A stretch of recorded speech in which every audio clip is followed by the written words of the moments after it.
হেডিংলিতে শুরু মহাযুদ্ধ। ৩ বছর পর ফিরলেন তারকা অলরাউন্ডার। দুই বোলারের চোটে স্বস্তি ভারতের। ইংল্যান্ড ঘোষণা করল প্রথম টেস্টের দল। ভারত ও ইংল্যান্ডের মধ্যে 5 ম্যাচের টেস্ট সিরিজ শুরু হচ্ছে 20 জুন থেকে। এই সিরিজটি 2025 থেকে 27 বিশ্ব টেস্ট চ্যাম্পিয়নশিপের অংশ। সিরিজের প্রথম ম্যাচ হেডিংলিতে অনুষ্ঠিত হবে। আর তার আগেই ইংল্যান্ড ঘোষণা করে দিল তাদের প্রথম টেস্টের জন্য 14 জনের স্কোয়াড। এই দলে অধিনায়ক হিসাবে থাকছেন বেন স্টোকস। তার সঙ্গে রয়েছেন অভিজ্ঞ Joe Root, Ollie Pope, Ben ডাকেটের মতো ব্যাটসম্যানরা। পাশাপাশি সুযোগ পেয়েছেন কিছু তরুণ খেলোয়াড়ও, যারা দলকে নতুন শক্তি দিতে পারে। ফলে ফাস্ট বোলার জিমি ওভারটন 3 বছর পর ফিরছেন টেস্ট স্কোয়াডে। এটা তার জন্য এক বড় সুযোগ।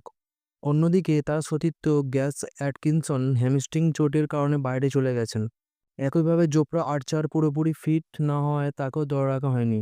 এই দুই প্রতিভাবান বোলারের না থাকা নিঃসন্দেহে ভারতের জন্য স্বস্তির খবর। কারণ আর্চারের গতি ও বাউন্স এবং অ্যাটকিনসনের সুইং বল ভারতীয় ব্যাটসম্যানদের চাপে ফেলতে পারত।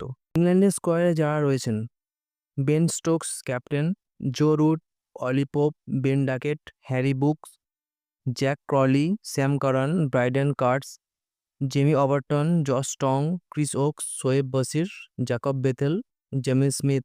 স্পিন বিভাগের দায়িত্বে থাকছেন শোয়েব বশির, আর পেস বোলিং সামলাবেন ওভারটন, টং, ওকস ও কাস। ভারতও এই সিরিজের জন্য তৈরি।